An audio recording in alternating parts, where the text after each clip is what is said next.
I, Omar Abdullah, do swear in the name of God. Surendra Kumar Chaudhary, Sakina Ittoo, Javed Ahmad Rana, Javed Ahmad, Satish Sharma. Jammu Kashmir में national conference ने एक बार फिर से धाकड़ वापसी की है। वहीं उमर अब्दुल्ला केंद्र शासित राज्य के पहले मुख्यमंत्री बन गए हैं, जबकि बतौर सीएम उमर अब्दुल्ला की दूसरी बार वापसी हुई है।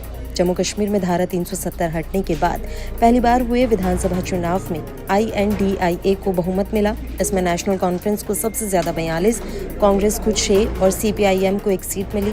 सरकार बनाने के लिए 48 सीटों की जरूरत होती है। उमर अब्दुल्ला ने 16 अक्टूबर को सीएम पद की शपथ ग्रहण की है। उमर अब्दुल्ला के साथ ही एक निर्दलीय समेत 4 विधायकों ने भी मंत्री पद की शपथ ली, जबकि एक विधायक को डिप्टी सीएम बनाया गया है। कौन है उमर अब्दुल्ला? उमर अब्दुल्ला डॉक्टर फारूक अब्दुल्ला के बेटे और शेख अब्दुल्ला के पोते हैं। उनका जन्म 10 मार्च 1970 को इंग्लैंड में हुआ। उमर को राजनीति अपने पिता की तरह ही विरासत में मिली। उमर ने अपनी शुरुआती शिक्षा भारत के एक बोर्डिंग स्कूल से पूरी की। फिर Shri Ram college of commerce Delhi विश्वविद्यालय से ग्रेजुएट हुए। आगे की शिक्षा उन्होंने लंदन से पूरी की। साल 1996 की बात है जब जम्मू कश्मीर में विधानसभा चुनाव हुए।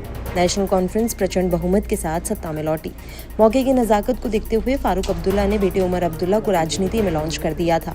साल 2009 में जम्मू कश्मीर में विधानसभा चुनाव हुए। नेशनल कॉन्फ्रेंस चुनाव जीती।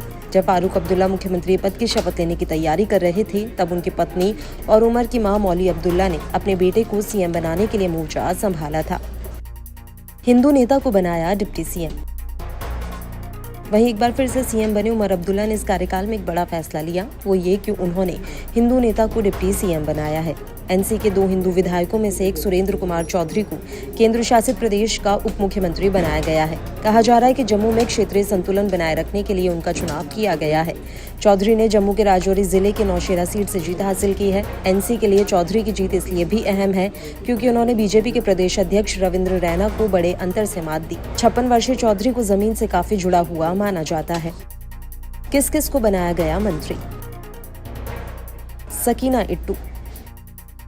DH-पोरा से इट्टू तीसरी बार विधायक बनी है। खास बात यह है कि इट्टू ने अपने राजनीतिक कार्यकाल में कई बार जानलेवा हमलों का सामना किया। 26 साल की उम्र में ही उन्होंने पहली बार विधायक का चुनाव जीता था। सकीना इट्टू को दूसरी बार कैबिनेट में जगह मिली। इससे पहले सकीना 2009 में बनी उमर अब्दुल्ला की सरकार में भी मंत्री रह चुकी हैं। जावेद अहमद राणा। नेशनल कॉन्फ्रेंस के बाद जावेद राणा ने बॉर्डर से सटे मेंढर विधानसभा सीट से जीत हासिल की। इन्होंने बीजेपी के मुर्तजा अहमद खान को 14,794 वोटों से हराया।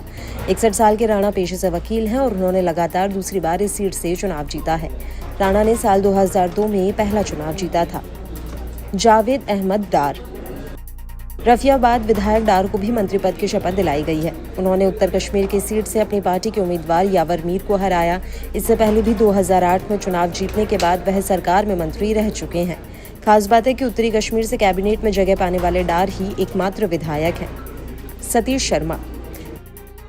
सतीश शर्मा ने छंब विधानसभा सीट से निर्दलीय उम्मीदवार के तौर पर चुनाव लड़ा था। उन्हें कुल 33,985 वोट मिले थे, जबकि बीजेपी के राजीव शर्मा दूसरे नंबर पर थे। उन्हें कुल 27,056 वोट मिले। चुनाव के बाद सतीश शर्मा नेशनल कॉन्फ्रेंस में शामिल हो गए।